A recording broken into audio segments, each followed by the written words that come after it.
Hello, and welcome to Seeking Heaven, the Near-Death Experience and Other Phenomena.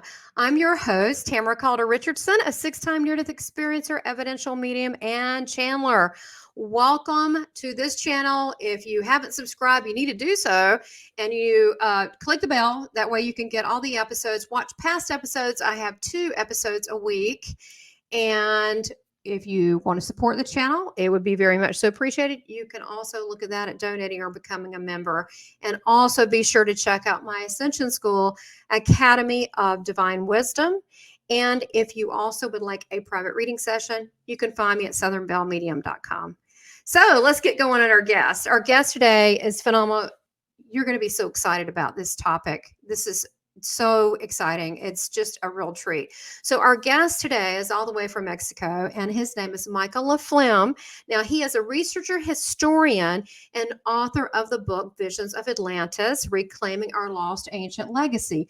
And he is here to tell us a little bit about how the book came about, what came up in his research. And there's so much information on this that we are doing several episodes of this because there's quite a bit of information.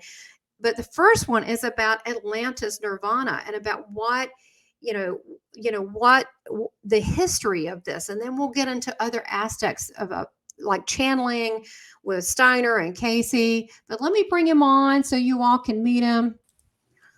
And welcome, Michael. Hi, nice to see you again. You too. Well, so how did you get the name? You're in Mexico, but you've got the name Flem, and that's obviously French. Is that on your mom or your dad's side? That's right. Yeah, my mother is French, and my father's from the Bahamas. But I just came to Mexico to visit a friend, and I ended up staying a little longer. So, oh, yes. Wow! So you found your own little paradise. That's what. Okay, I was trying to put that connection. Yeah. Okay, in the South, we want to know where everybody's from. Oh, where's your mama from? Where's your daddy from? Yeah, okay. right. Oh, got it. Okay, great. Well, welcome. And I've been reading your book, and I think you made a joke. I was like, I fell asleep reading your book. I was right in the middle of Edgar Cayce. You said, I hope it wasn't boring. No, guys, it was great. It wasn't boring. I was tired. But yeah, I'm, and it's interesting. This so rich in history, everything I want to know about Atlantis, that you don't need to read all these different books. You kind of summarize everything, but then you get into it. Then it kind of turns in the book. I noticed Visions of Atlantis. It starts turning into more of I guess you would say more mysterious, and then it goes a layer deeper. It goes in, and it goes into a different turn after you get the background. I want you all, let me get this out of the way, to see this is your book cover. Wait, how can you point to it? Is that it? Okay, boom, like that. Yeah, right I got a copy. Wait, which finger is it? Yes. Okay, well, let me take it down so you can see. Okay, all right, do it again. Okay, go ahead. Yeah, I've got the draft copy before I change to signed edition, but yeah, here it is in the flesh, the first copy in Mexico. There it is. Oh, really? That's what you were saying. And they can get this on Amazon? Yeah, it's available on Amazon in, I think, 9 countries in softcover, and then in the US and Britain in hardcover and softcover. And then working on Kindle edition. It should be out next week, and then an audiobook. Really? Yeah, I'm working on an audiobook in about 2 to 3 weeks, I would say. Yeah. Will it be your voice? I only play a small part, but I have an actual narrator doing the narration. Okay. Yeah. Oh, really? Okay. Well, you got a good voice, but it's still a lot of work. It's a lot of work. It is. And I don't have a professional sound stage, so. Yeah, no, that's true. You've got to have the soundproof and all of that. So look, that sounds great. And that way it gives everybody choices, because some people absolutely love hard copies and other people love the Kindle. I like both. I like Kindle at night when I can read and the lights be out. But then I also like, the feel of a book. So you get your choice there. Well, I wanted to dive right in about this topic of Atlantis, which is so exciting to me. I'm going to tell you something funny just to kind of break the ice here. Not that we need to, but when I was a little kid, I had visions of Atlantis. And there was this rock kit. I'm totally dating myself, but there was this rock kit that you could put in a jar. Okay. And it said it would grow a family, and it showed like a little, like they look like little alien family in Atlantis.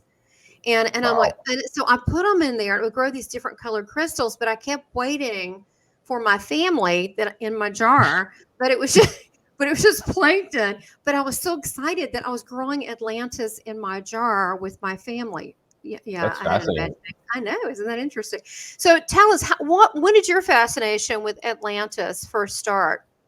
It's the weirdest thing. I was a, quite conventional history professor for, 10 or 11 years in Chicago, where I was living after I got my master's degree in Florida State. I moved to Chicago and, started teaching. And my background is in, it's not even in ancient history, really. My background is in modern history, history of philosophy, and actually history, military history, history of Hmm.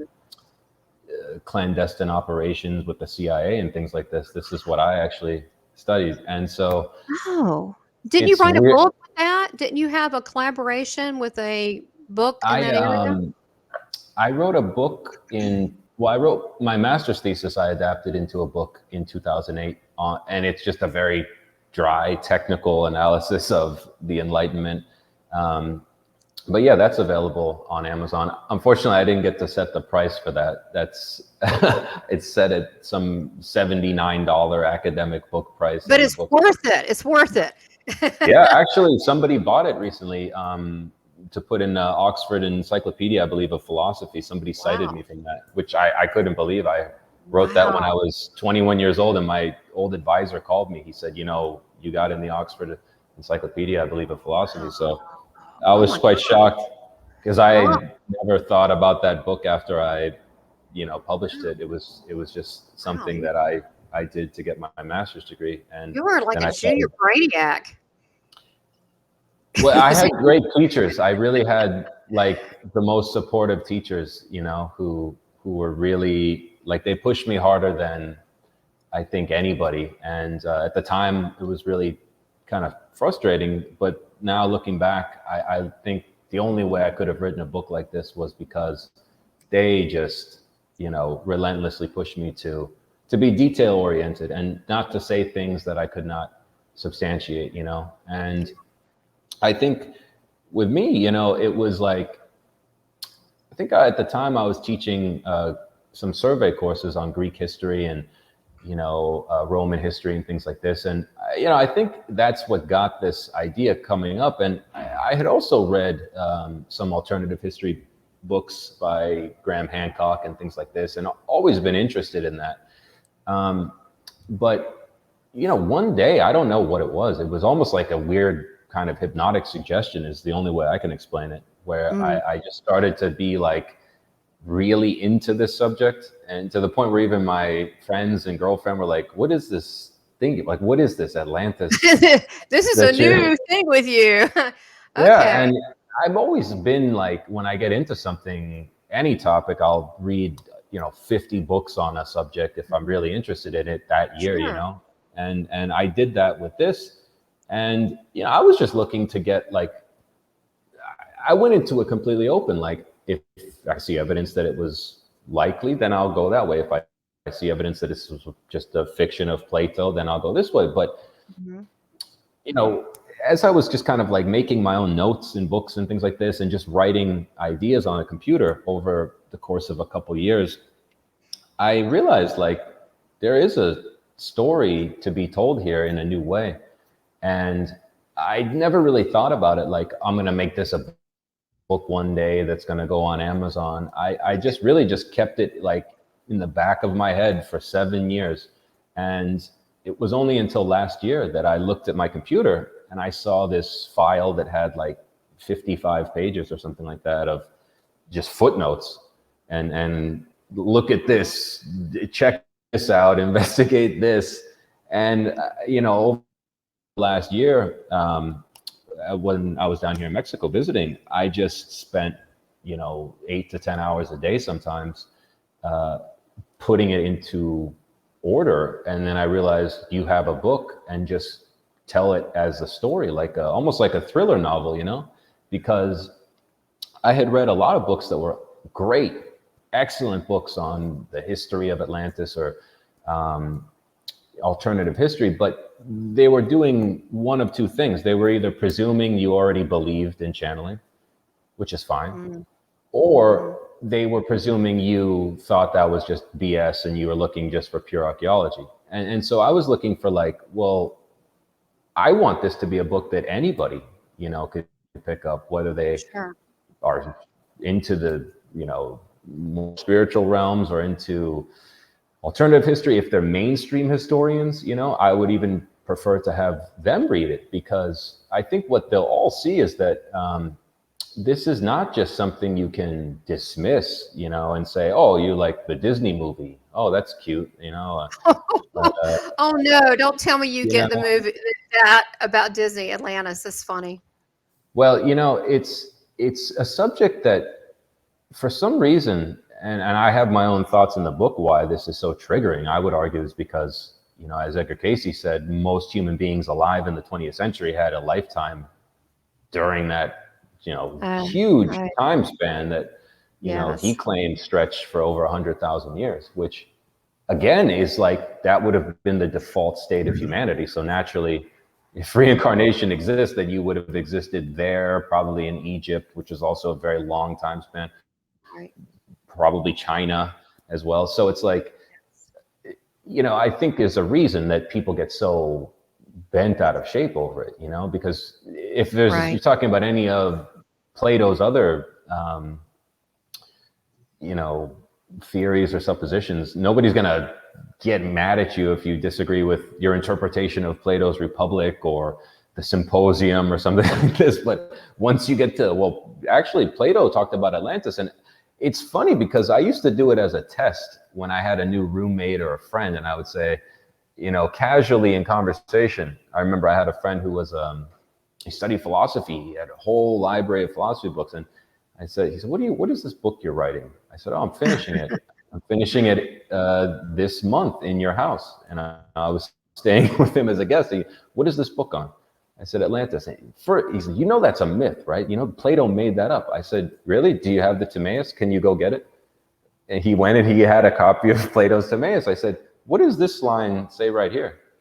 And it's Plato telling you. He says, it's Critias speaking through Plato, and he's saying, Socrates, this is a very strange story, but I swear every word of it's true. It's been vouched for by one of the 7 sages, Solon, And I always ask people, like, if you read traditional myths, like read any of the myths Joseph Campbell has, gone to great lengths to, show connections with. If you read the Native American myths of, the buffalo men or the corn bringer woman and things like this, they're not describing the physical dimensions of the houses that the corn bringer woman is fixing up to the precise degree. They're not describing the type of metal used in the construction of the buildings. And so my first clue, just as a historian, was like, well, to me, this does not look like a fictional account of the hundreds of other fictional accounts I've read. Particularly does not seem even remotely like a traditional Greek myth of, the Minotaur's cave or Daedalus and Icarus and things like this. It actually seems like a historical account that's just been, lost, that Plato is trying to tell from a third-hand account from Solon, who got it from an Egyptian priest who himself got it 9,000 years later, according to him. And it's like, what would you expect Plato to say? He's trying to filter this through an enormous time scale and a questionable chain of custody. So then the question became, like an investigator, like, what if this was a reality and Plato puts it around 9,600 BC? What was going on back then? And you can do geological research, oceanographic research, and even in traditional so-called, Graham Hancock, who doesn't specifically talk about Atlantis in Fingerprints of the Gods or even Magicians of the Gods that much. He just talks about a global high civilization, But when you go into it, I was like, well, if this was real, there has to be some window into this. And I'm not going to find it through looking at megalithic architecture. I'm not going to find it through reinterpreting where exactly did Plato say the Pillars of Hercules are and things like, like everybody's done that, even though it's clear that they're the Straits of Gibraltar. And I'm I love when people change that and they, oh, actually, no, it was the straits between Sicily and North Africa, or it was between Malta and this, and that's why Yeah, I Plato was just saw that in talking. your book.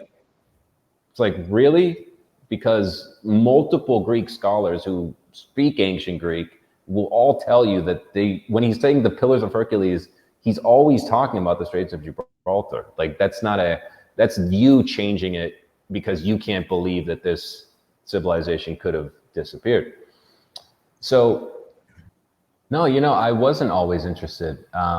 It just kind of one day was at a bookstore and, was looking through my normal alternative history section.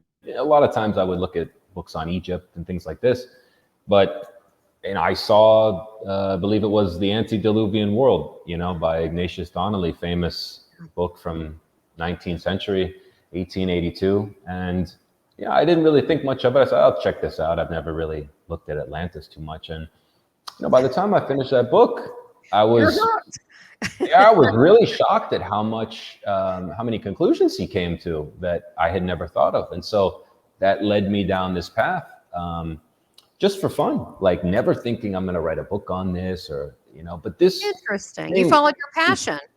Yeah. And it became like cool. something that, it became something that I found myself researching just as much as my normal historical, studies, where, I usually used to study World War II and foreign policy and politics and things like this. But I ended up thinking like, I'm actually spending more time on Atlantis. Like there's something I never in a million years thought I would, as a professional historian, take, that seriously. And so, over the course of, that was about 8 years ago this started. And so probably for the first 4 or 5 years, I just, wrote a couple notes, wrote an outline, like one day you'll write a book or something, but never really thought I would do it until so many people I would talk to about this for a long time was like, I really want to know about this, why? And I'd say, well, I'm busy. I can't, I'm working. They just do it.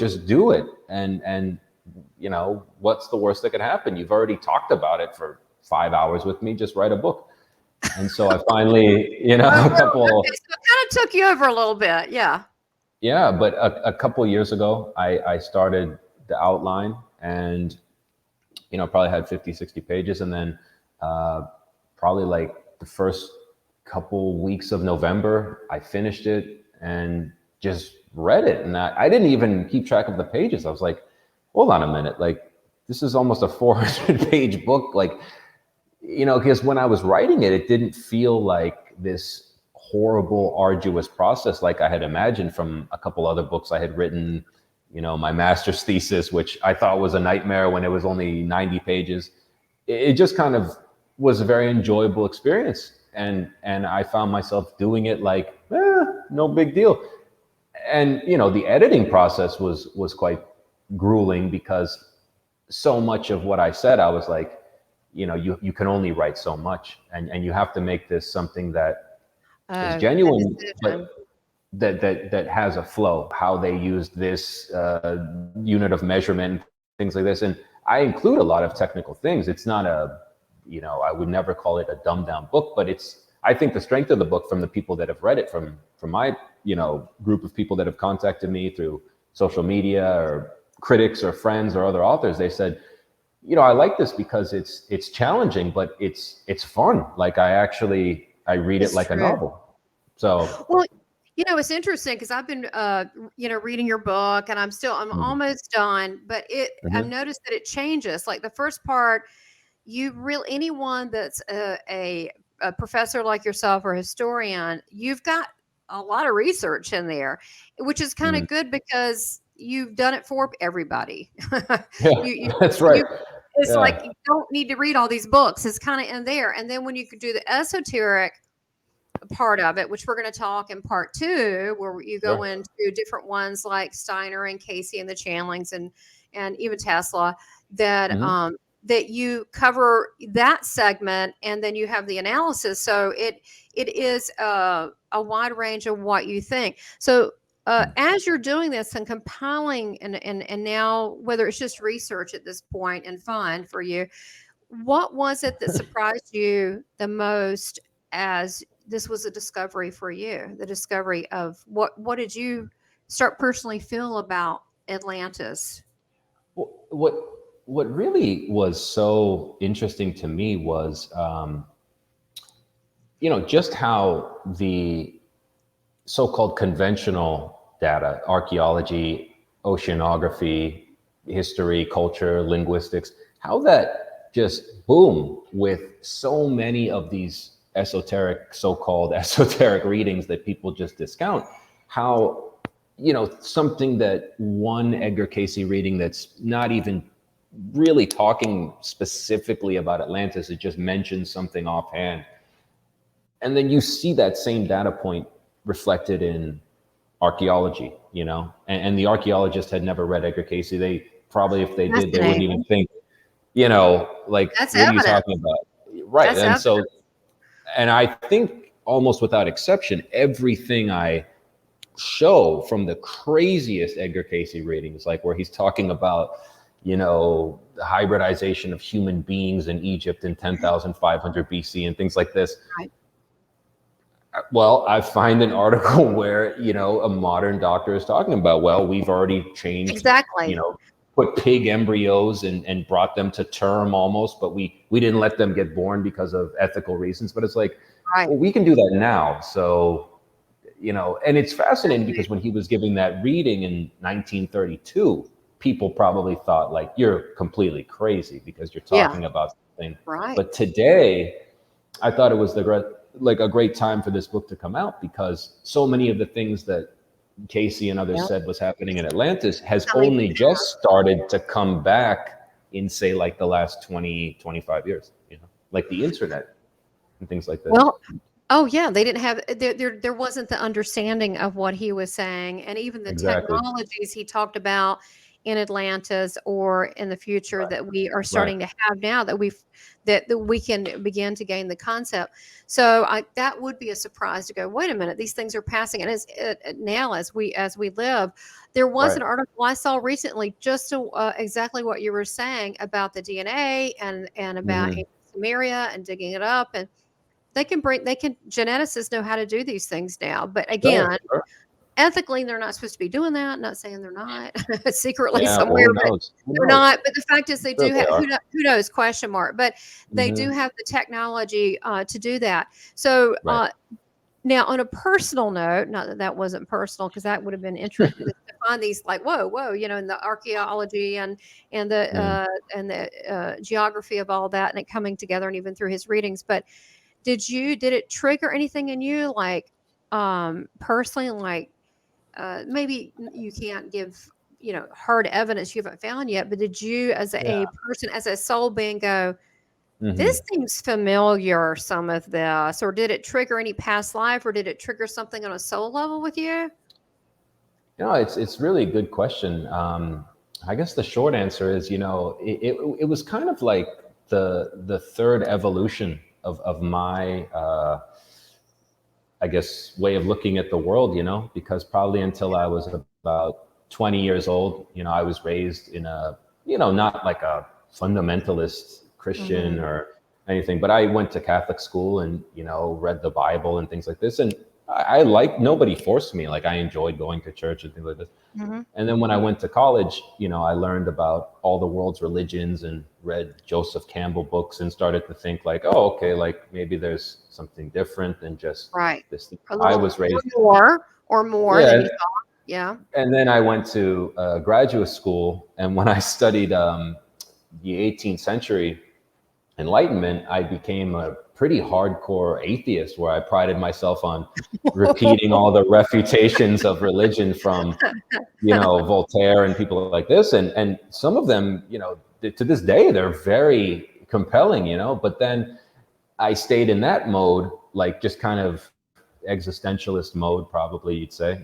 just Camus mode, I guess, Nietzsche mode for the next, I don't know, 10 years. And then as Mhm. this research started to develop, it was kind of like, for me personally, like a very needed uh, return. Like, okay, so Right. Balance. this actually resonates with me and makes sense. You know, some Wow, of that's these beautiful. things, like the idea of reincarnation, for example, which I Yeah. had always wondered about, but never took seriously until this book started to happen. And then I was like, you know, this actually makes sense. And then you start reading so many other books on that topic, and you realize, like, look, this is probably actually true. And in fact, it makes way more sense than anything else I've ever heard, honestly. And anybody I tell it to, they go, yeah, you know, that's not that crazy. Like, I think today it's No, nice because that stigma that probably that topic it's had not at the time there. Casey was giving it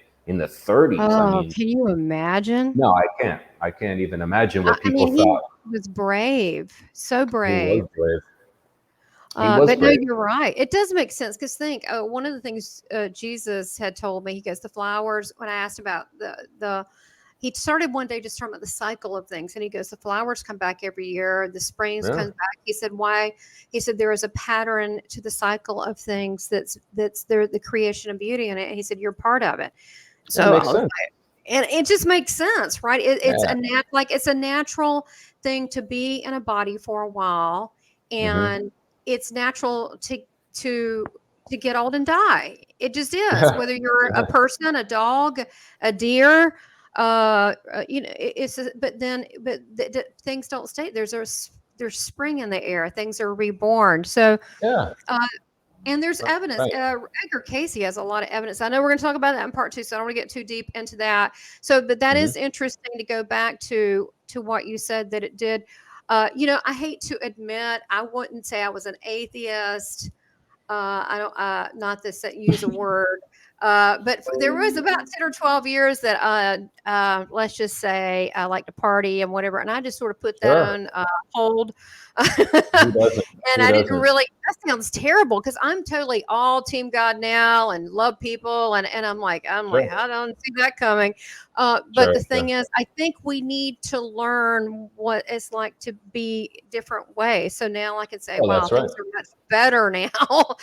Yeah. It's Sure. synchronicity. I'm listening, you know, and that Sure. we all have, you know, that divine spark within us and that we're part of that. But yeah, I think that sometimes it's important. So don't be judgy, people. I think it's important Mm. sometimes people go through phases to experience that. So then it Or means lives. something. Yeah, to me, Right. it's good news that you have that reincarnation, because you get another shot if you blow this one. Just saying. I mean, you know, Yeah. try not to do that, but you know, No. I think that it makes sense to me, and especially in his reading. So I can Yeah. imagine that must have been probably freedom or relief. It was. It was like a very, you know, like you said, freeing feeling, and it also just like clicked. You know, like I didn't have to convince myself, and you know, and the thing Just is, like, happen. Yeah. the way, yeah, the way I arrived at any of the beliefs I believe in, even hardcore materialism in my early 20s, it was not just like somebody said this and I said, oh, that sounds good. Like, I really was like going Right. through a difficult process each time, and you know, it was Yes. hard. And so, Yes. but this to me was kind of Hurtful. like, right, yeah. And but this to me was kind of like the combination of all those things, you know, because there's a little bit of everything in each of these, you know. Right. And Wow. Your so that, soul recognized truth. I think so. And Hmm. when you asked the question about, you know, do I have memories of, believe it or not, you know, no, I don't. I've never had a dream of living in Atlantis. The only thing I can say that's weird is Hmm. when I was a little Yeah, kid. I like weird. Go ahead. Okay. Well, when I was a little kid living in off Atlantic Boulevard next to the Atlantic Ocean in Florida, I used to play Legos with my friend when I was 7 years old, 8 years old. And I used to build this weird ship that was a cigar shaped flying ship that could go underwater and go in the air. And I used to fly it around, and we used to go in the ocean, and we used to do all these crazy explorations as kids. And when I read Frederick Oliver's book where he's describing this vessel, I was like, wait a minute, that's the same ship I used to build out of Legos. And it looked the same too. And I Was it thought that was Palladium? strange. Was it a Palladian ship? It was I just don't a know. I'm cigar-shaped, still learning. I'm still pointed, learning. Okay. double-pointed end, cigar-shaped with Okay. pointy ends. Yeah, And when I got it. read Frederick Oliver's book, he draws a picture of Wow. it. And I Yeah. opened it and I was People have like, seen that. that's interesting. I used to build a Lego out of that. Well, get this. Okay, not to get, I'm not going to go too far off track here, but just to kind of validate that, I just saw something recently. I think it was on Cosmic Disclosure, but it was about that the cigar shaped and so forth. It was one of the shows on Gaia, but they had in World War, what is it, Hitler too? They had submarines, German submarines, and they would take them and they tried to use an anti-gravity technology where they would turn the submarines that could go in the water and they could go, like a Interesting. craft, because they were working on this with, the ET and this tech, and they were showing images of this. So, and that was You a know, very I don't crude doubt that. image. It's interesting you bring that up because I have a very brief section, but very powerful section in the book on the Vril Society, the Tula Society, these Nazi societies. Some of them were And the precursors to the Nazis. Chandlers. And Right. the Chandlers they Of worked course. with. I know. Maria Orsich. They were Yeah. all beautiful and they had long hair. The long hair, the antenna to connect to Aldebaran. Yes. It was That's their in the book. antennae. Yeah. That's what she said. That's what Maria Orsich said, Yes. So, and it's interesting because, Psychic right. Samsons. Yeah, but it's interesting because that made it into the book, because it's an important aspect of the 20th century timeline to show that, while Cayce was channeling in a room, these people were doing their dark channeling to get these schematics for these weapons. It's true. Now, that's a very good point, Michael. Very, very good, is that there are channelings because we're like a radio signal, right? So I believe we're all getting information all the time. That's why it's so good that you turn that corner. I turn the corner. I'm so happy. Because now I'm like wonder, like a kid, positive. Because what does that mean? Now I'm going to attract that, right? But when you're pessimistic or going through a dark night of the soul, maybe not, you're not going to attract such great stuff. And so, I didn't mean to interrupt, but no, go ahead. I noticed something myself. And, as I started to study that concept more and more, like you really do just build the world that you are thinking, like, and not in a selfish way, but like you are pushing out and bringing in. And I think holographic universe, we're sending out signals to the universe. Great. What we want. And an incredible book. It better be good. And it's very, it's funny. It's very funny you actually say that, because now that I think about it, right at the beginning of this Atlantis research, my friend gave me that book by Michael Talbot, and I remember that being like a huge turning point for me, was the holographic universe, where me too. I was like, what? Okay. Are you kidding me? That's interesting, Me too. And I got to tell you this, I've studied spirituality my whole life, and just, you don't know this, we're learning one another. Although I feel like I knew you. I told you, I said, Spirit told me you. And then I also said, I have known you several times in Atlantis, but I no need to go down that road. But we all met each other at different points. But anyhow, of course. Exactly. And so let's see, golly, Pete, where was I going with that? The holographic universe. So the holographic, okay. So we used to study Edgar Cayce like in the library at 13 years old. Like, what kid does that? You know what I mean? And all the other girls were talking about boys. I'm like, that's boring, And I was like, I'm going to read this esoteric stuff. Now, I never get into things like witchcraft. I'm like, nah, that just feels weird. But I would do mysteries and other realms and whatever. So going back to the holographic universe, it really, for me to really start really trying to, as a process, grab that concept and own it, was it started 2 years ago, which we're all learning and we're all teaching. We're all teachers, we're all students. And so because that is a hard concept, because you have to own creating your crap. It's not easy. And I don't profess to be in full control, and sometimes, do you ever get this? And maybe this is a question for the general listener, just kind of related, but it's like, write it in the chat.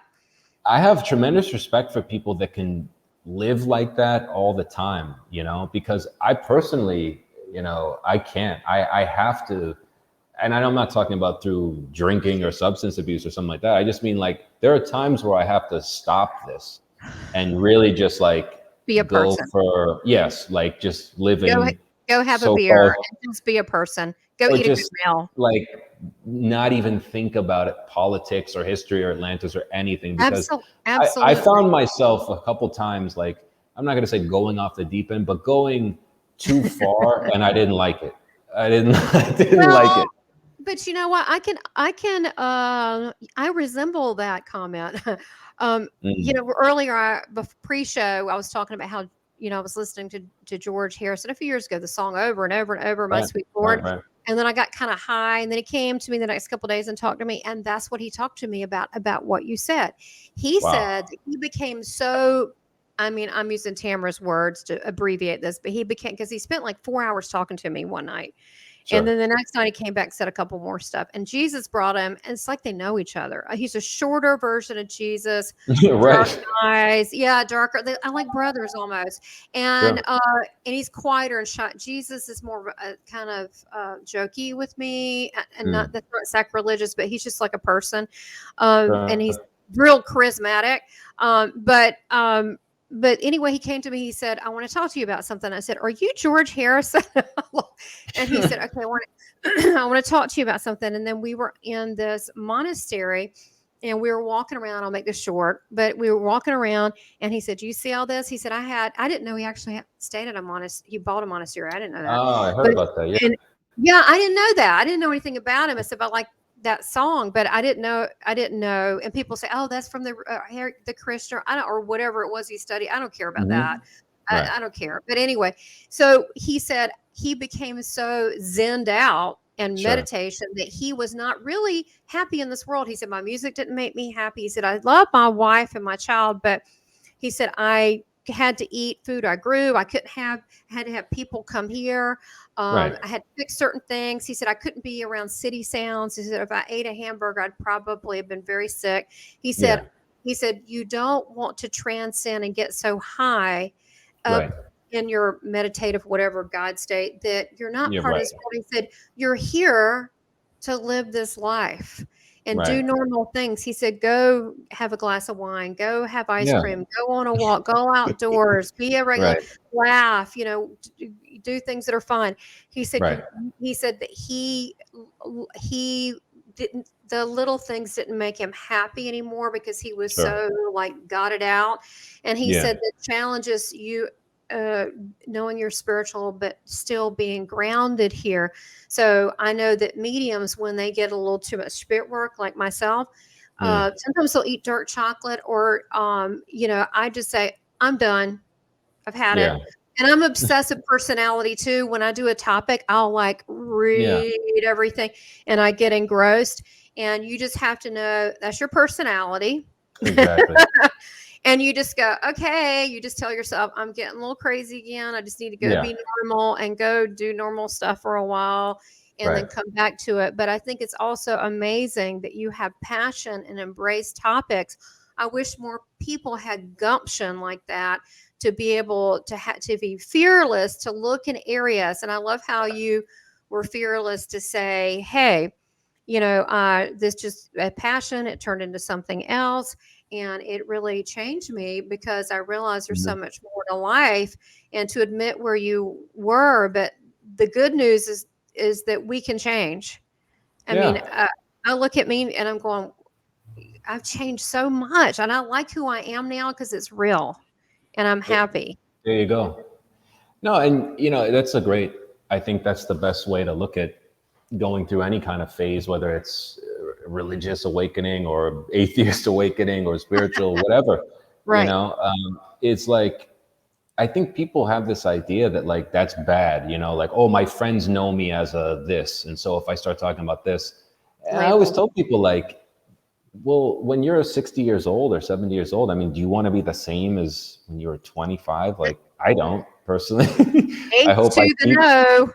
No, right. you want, So, and you see people like that, you're like, "Oh my yeah, god, they've never changed." And you right. want to. you want to morph, you want to grow, you want to challenge yourself. That's right.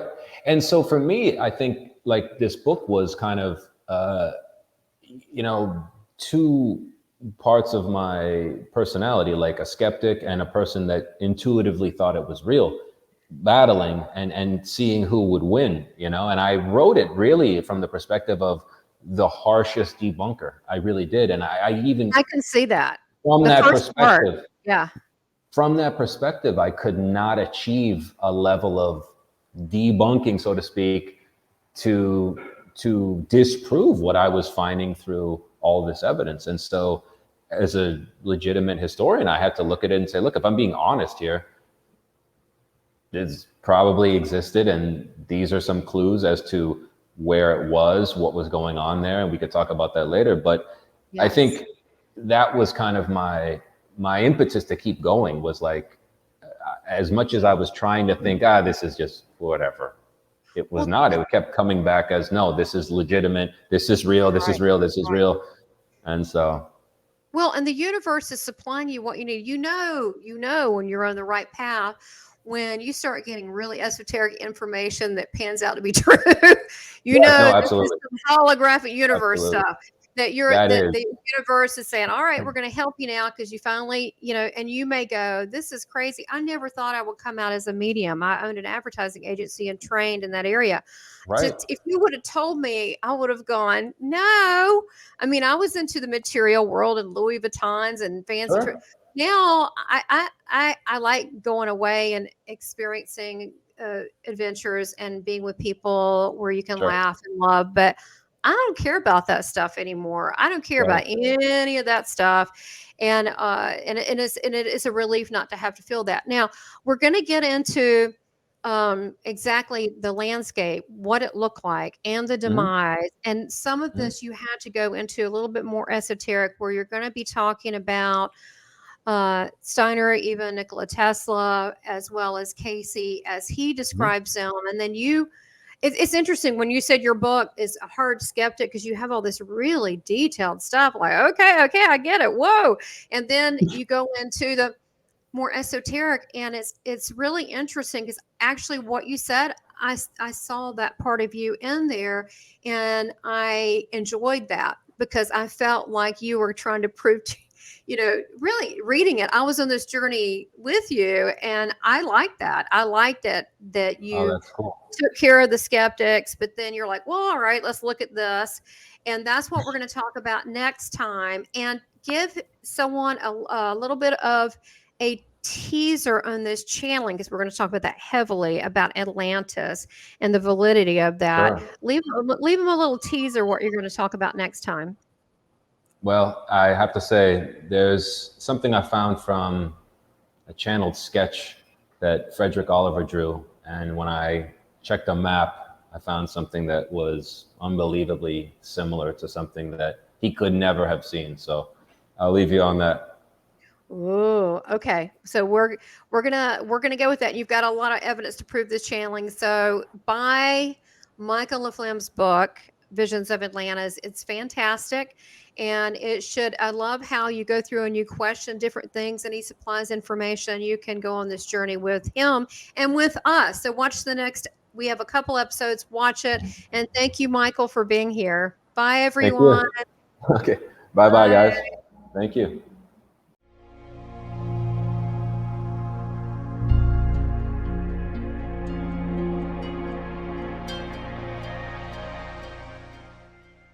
Please subscribe, like, and make comments, and support this channel by becoming a member. Thank you for your continued support.